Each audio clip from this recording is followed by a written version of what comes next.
परमात्मने नमः। श्रीमद्भगवद्गीता अथ ध्यानम्।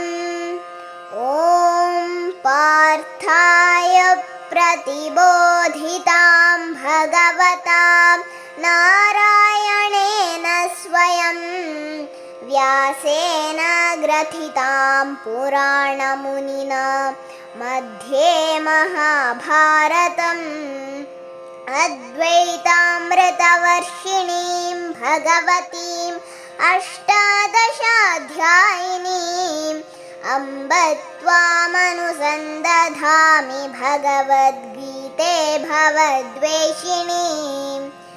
नमोऽस्तु ते व्यासविशालबुद्धे पुल्लारविन्दायतपत्रनेत्र येन त्वया भारततैलपूर्णः प्रज्वालितो ज्ञानमयप्रदीपः। प्रपन्नपारिजाताय स्तोत्रवेत्रैकपाणये ज्ञानमुद्राय कृष्णाय गीतामृतदुहे नमः। सर्वोपनिषदो गावः दोग्धा गोपालनन्दनः पार्थो वत्स सुधीर्भोक्ता दुग्धं गीतामृतं महत्। वसुदेवसुतं देवं कंसचाणूरमर्दनं देवकी परमानन्दं कृष्णं वन्दे जगद्गुरुं। भीष्मद्रोणतटा जयद्रथजला गान्धारनीलोपला शल्यग्राहवती कृपेण वहनी कर्णेन वेलाकुला अश्वत्थामविकर्णघोरमकरा दुर्योधनावर्तिनी सोऽधीना खलु पाण्डवैरणनदी कैवर्तकः केशवः।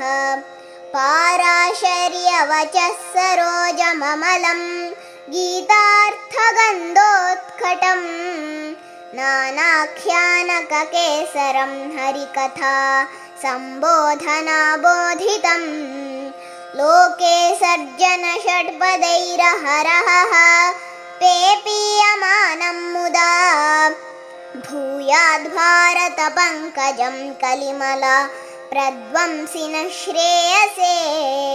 मूकं करोति वाचालं पङ्गुं लङ्घयते गिरिं यत्कृपातमहं वन्दे परमानन्दमाधवम्। यं ब्रह्मा वरुणेन्द्ररुद्रमरुतः स्तुन्वन्ति दिव्यैस्तवैः वेदैः साङ्गपदक्रमोपनिषदैः गायन्ति यं सामगाः। ध्यानावस्थिततद्गतेन मनसा पश्यन्ति यं योगिनः यस्यान्तं न विदुः सुरासुरगणाः देवाय तस्मै नमः। हरिः ॐ।